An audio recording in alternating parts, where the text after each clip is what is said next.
Ես ուզում եի մի փոքր նաև խոսել օդի որակի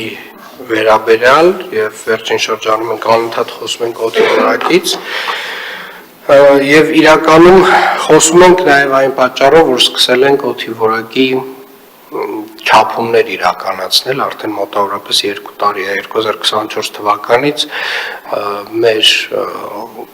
բոլոր խոշոր կառուցապատվող օբյեկտներում ներդրված են մեր սարքերը, որոնք որ միացված են մեր GIS համակարգին 175 սարքից մենք ունենք տվյալներ, եւ այդ տվյալները խոսում են այն մասին, որ օդի որակը մեզ մոտ վատթարանում է նոյեմբերի կեսերից եւ սկսում է բարելավել մարտի կեսերից եւ ցավոք սրտի, որքան էլ որ ամենացավալի հատվածը այն է, որ տենց բավականին բարդ գործոններով է պայմանավորված։ Առաջին հերթին իհարկե մեր աշխարհագրական դիրքով եւ այս սեզոնում նաեւ որոշակի եղանակային պայմաններով օդի ինվերսիայով եւ այդ օդը, այսպես ասած, գալիս է եւ մեր տարածաշրջանում էական ժամանակ մնում է։ Իհարկե լուծումներ կան, շատ բարդ լուծումներ են դրանք եւ մենք խոստացել ենք, որ խոսելու ենք նաեւ այդ լուծումների մասին եւ այդ լուծումները շատ դեպքերում նույնիսկ Երևան քաղաքի սահմաններից դուրս պետք է իրականացվեն։ Մասնավորապես խոսքը գնում է, եթե երկարաժամկետ լուծումների մասին ենք խոսում, խոսքը գնում է հարյուրավոր հեկտարներով նոր անտառածածկ մշտադալար կանաչապատ տարածքների ստեղծման մասին, որոնք որ որոշակի պատնեշ կարող են ստեղծել եկող քամիների նկատմամբ եւ կարծում եմ սա երկարաժամկետի մասով է, բայց կարճաժամկետի մասով այն ինչը որ մեզ թույլ կտա մոտավորապես հետեւյալ մի վարժություն են կարել, որ հնարավոր է որ մի 10-15 կրիտիկական օր, որոնց մասին մենք նախորոք տեղեկացված լինենք, եթե այդ օրերին մենք էական մի փոքր ստանդարտից դուրս երևի թե վարչարարական աշխատանք անենք, պարոն Ղուկասյան, պարոն Բաբայան, հարգելի գործընկերներ, վարչական շրջանի ղեկավարներ, այդ 10-15 օրվա մեր վարչարարությունը կարող է ազդել 45-ից 60 օրվա վրա։ Այսինքն խոսքը չի գնում այն մասին, որ օդի որակը շատ լավը կլինի այդ ընթացքում, բայց խոսքը գնում է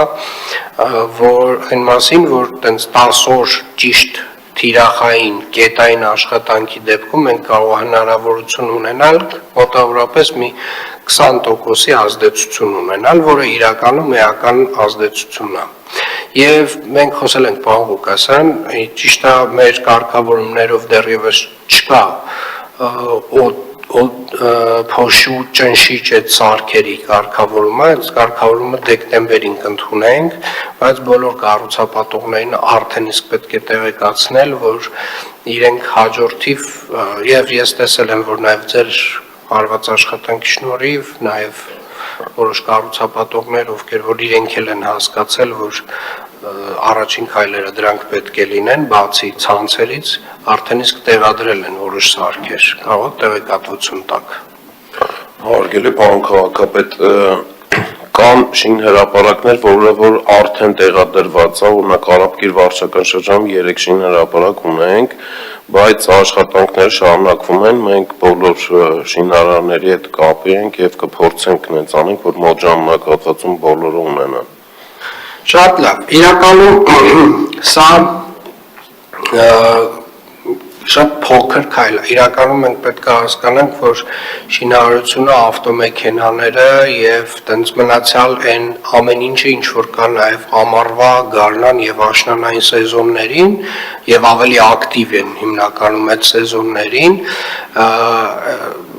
ազդեցություն ունեն, բայց դա այն, եթե այդ ազդեցությունը ահռելի լիներ, մենք ամառվա ամիսներին նույն այս ավելի վատ իրավիճակ պետք է ունենայինք օդի որակի տեսանկյունից։ Այս ցավոք սրտի դա, այսպես ասած, մարդածին գործոնները այս երևույթի մեջ ավելի փոքր են իրենց բանով չափաբաժնով, բայց այդ մարդածին գործոնների վրա ճիշտ թիրախային կետային ազդեցության դեպքում 10-15 օրվա ընթացքում մենք կարող հնարավորություն ունենանք մոտավորապես 1.5-2 ամսվա օդի որակի վրա որոշակի ազդեցություն ունենանք։ Մենք շուտով կհավաքվենք եւ կքննարկենք այդ լուծումները, մի փոքր դեռևս տենց վերլուծություններ պետք է անենք, դրանից հետո արդեն վերջնական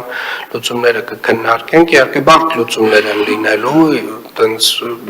էական սահմանափակումների մասին են, բայց կարծում եմ մեր առողջությունը, երեխաների առողջությունը շատ ավելի կարևոր են, քան այն հնարավոր սահմանափակումները, որոնք որ պետք է մտցվեն այդ 10-15 օրերի ընթացքում։ Շնորհակալ եմ այսքանը։